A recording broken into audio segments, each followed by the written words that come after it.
ಸಾವಿರ ಅಕ್ರಮ ಮನೆಗಳು ರಾಜಕಾಲುವೆಯನ್ನೇ ಒತ್ತುವರಿ ಮಾಡಿ ಮನೆಗಳನ್ನು ನಿರ್ಮಾಣ ಮಾಡಲಾಗಿದೆ. ಮಳೆ ನೀರು ಸರಾಗವಾಗಿ ಹರಿದು ಹೋಗಲಾಗದೆ ಅವಾಂತರ ಸೃಷ್ಟಿಯಾಗ್ತಾ ಇದೆ.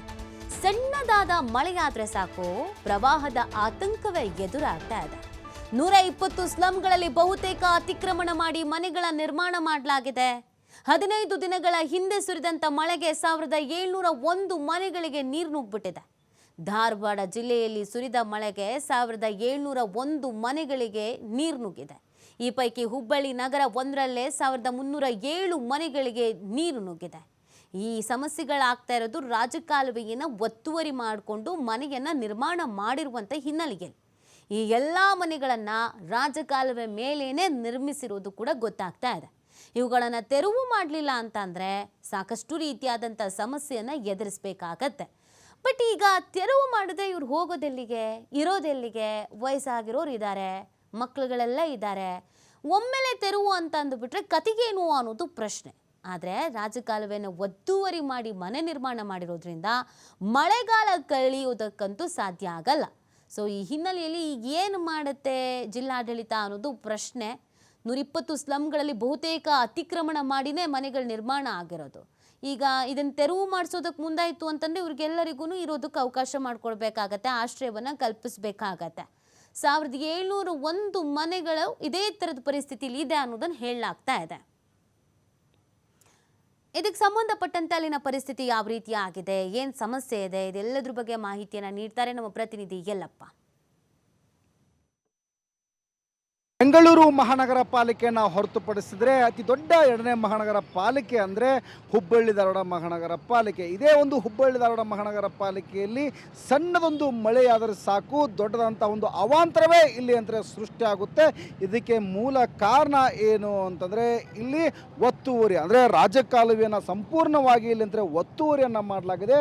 ಒತ್ತುವರಿಯನ್ನು ಮಾಡಿದ್ದು ಅಷ್ಟೇ ಅಲ್ಲದೆ ಇಲ್ಲಿ ಅಂದರೆ ಸರಿ ಸುಮಾರು ಇಲ್ಲಿ ಅಂದರೆ ರಾಜಕಾಲುವೆ ಅಕ್ಕಪಕ್ಕ 120 ಸ್ಲಮ್ಗಳಿವೆ. ಅವಳಿ ನಗರದಲ್ಲಿ ಈ 120 ಸ್ಲಮ್ಗಳಲ್ಲಿ 40,000 ಇಲ್ಲಿ ಅಂತಾರೆ ಮನೆಗಳು ಇಲ್ಲಿ ಅಂತಾರೆ ತೆರೆ ಎತ್ತಿವೆ. ಈ ಸಂದರ್ಭಕ್ಕೆ ಈ ಹಿಂದ್ಗಡೆ ಹುಬ್ಬಳ್ಳಿ ಧಾರವಾಡ ಮಹಾನಗರ ಪಾಲಿಕೆ ಕೋಟ್ಯಾಂತರ ರೂಪಾಯಿ ಖರ್ಚು ಮಾಡಿ ಒಂದು ಸರ್ವೆಯನ್ನು ಮಾಡಿಸ್ತು. ಆ ಸರ್ವೆ ಇಲ್ಲಿ ಅಂತಾರೆ ಅತಿಕ್ರಮಣ ಯಾರು ಮಾಡಿದರೆ ಅವ್ರನ್ನ ಬೇರೆ ಕಡೆ ಸ್ಥಳಾಂತರ ಮಾಡಬೇಕು, ಇಲ್ಲಿ ಮಳೆ ಆದಾಗ ಯಾವುದೇ ರೀತಿಯಾದಂತಹ ಅವಘಡ ಆಗಬಾರ್ದು ಅಂತೇಳಿ ಒಂದು ಮುಂದಾಲೋಚನೆಯನ್ನು ಮಾಡಿತು. ಆದರೆ ಹುಬ್ಬಳ್ಳಿ ಧಾರವಾಡ ಮಹಾನಗರ ಪಾಲಿಕೆ ಇಲ್ಲಿವರೆಗೂ ಅದರ ಬಗ್ಗೆ ಚಕಾರವನ್ನು ಎತ್ತಿಲ್ಲ. ಯಾಕೆಂದರೆ ಬೆಂಗಳೂರಿನಲ್ಲಿ ಯಾವ ರೀತಿಯಾಗಿ ರಾಜಕಾಲುವೆ ಅವಾಂತರ ಸೃಷ್ಟಿಯಾಗುತ್ತೋ ಅದೇ ರೀತಿಯಾದಂತಹ ಹುಬ್ಬಳ್ಳಿಯ ಒಂದು ರಾಜಕಾಲುವೆ ಇಲ್ಲಿ ಅಂತಾರೆ ದೊಡ್ಡದಂಥ ಒಂದು ಅವಾಂತರಗಳೇ ಇಲ್ಲಿ ಅಂತಾರೆ ಸೃಷ್ಟಿ ಮಾಡುತ್ತೆ. ಇಲ್ಲಿ ನಾನು ದೃಶ್ಯದಲ್ಲಿ ತೋರಿಸ್ತಾ ಇದ್ದೀನಿ. ಇದೇ ಒಂದು ದೃಶ್ಯ ಅಂದರೆ ಎರಡೂ ಅಕ್ಕಪಕ್ಕ ಅಂದರೆ ಹುಬ್ಬಳ್ಳಿಯ ಒಂದು ಉಣ್ಕಲ್ಲಿನಿಂದ ಆರಂಭವಾಗಿರುವಂತಹ ಈ ಒಂದು ರಾಜಕಾಲುವೆ ಏನಿದೆ, ರಾಜಕಾಲುವೆ ಇಲ್ಲಿ ಅಂದರೆ ಅಕ್ಕಪಕ್ಕ ಇಲ್ಲಿ ಅಂದರೆ ಸುಮಾರು 40,000 ಮನೆಗಳನ್ನು ಇಲ್ಲಿ ಅಂದರೆ ಇಲ್ಲಿರುವಂತಹ ನಿವಾಸಿಗಳು ಅಂದರೆ ಸ್ಲಮ್ ನಿವಾಸಿಗಳು ಕಟ್ಟಿಕೊಂಡಿದ್ರೆ. ಆದರೆ ಇಲ್ಲಿವರೆಗೂ ಅವರನ್ನು ತೆರವು ಮಾಡಬೇಕು, ಅವ್ರನ್ನ ಬೇರೆ ಕಡೆ ಸ್ಥಳಾಂತರ ಮಾಡಬೇಕು ಅನ್ನುವಂಥ ಗೋಜಿಗೆ ಮಹಾನಗರ ಪಾಲಿಕೆ ಇಲ್ಲಿ ಅಂದರೆ ಹೋಗಿಲ್ಲ. ಯಾಕಂದರೆ ಕಳೆದ 15 ದಿನಗಳ ಹಿಂದುಗಡೆ ಅಷ್ಟೇ ಇಲ್ಲಿ ಅಂತದ್ದು ಅವಳಿ ನಗರದಲ್ಲಿ ಒಂದು ಮಳೆ ಆಯಿತು. ಒಂದೇ ಒಂದು ಏನು ಮಳೆ ಏನಿದೆ ಇಲ್ಲಿ ಅಂದರೆ ಸುಮಾರು 1700 ಮನೆಗಳಿಗೆ ಇಲ್ಲಿ ಅಂದರೆ ನೀರು ನುಗ್ಗಿತು. ಆ ನೀರು ಮನೆ ಹೊಕ್ಕಿದ್ರಿಂದ ಆ ನೀರು ಪ್ರವೇಶ ಮಾಡಿದ್ರೆ ಇಲ್ಲಿ ಅಂದರೆ ಆ ಇಡೀ ಏರಿಯಾದ ಜನರೇ ಇಲ್ಲಿ ಅಂತಂದರೆ ಇಡೀ ರಾತ್ರಿ ಇಲ್ಲಿ ನಿದ್ದಿಗೆಟ್ಟು ಆ ನೀರು ಹೊರ ಹಾಕುವುದರ ಜೊತೆಗೆ ಇಲ್ಲಿ ಅಂತಂದರೆ ಇಲ್ಲಿ ಮಕ್ಕಳ ಉಪಜೀವನಕ್ಕೂ ಸಹ ಇಲ್ಲಿ ಅಂದರೆ ಪರದಾಡುವಂತಹ ಸ್ಥಿತಿ ನಿರ್ಮಾಣವಾಯಿತು. ಇದು ಪ್ರತಿ ವರ್ಷವೂ ಸಹ ಇಲ್ಲಿ ಅಂದರೆ ಇಂತಹ ಒಂದು ಗೋಳು ಇಂತಹ ಒಂದು ಇಲ್ಲಿ ಅಂದರೆ ವಾತಾವರಣ ಸೃಷ್ಟಿಯಾಗುತ್ತೆ. ಹೀಗಾಗಿ ಹುಬ್ಬಳ್ಳಿ ಧಾರವಾಡ ಮಹಾನಗರ ಪಾಲಿಕೆ ಈಗಾಗಲೇ ಹಿಂದ್ಗಡೆ ಸರ್ವೆ ಮಾಡಿದಂತೆ ಏನು ಈಗಾಗಲೇ 120 ಸ್ಲಮ್ಗಳಲ್ಲಿ 40,000 ಮನೆಗಳು ಈಗಾಗಲೇ ಅಂತಂದರೆ ಏನು ಇಲ್ಲಿ ಸೃಷ್ಟಿಯಾಗಿವೆ. ಮನೆಗಳು ಇಲ್ಲಿ ಅಂತಾರೆ ಎದ್ದು ನಿಂತಿವೆ.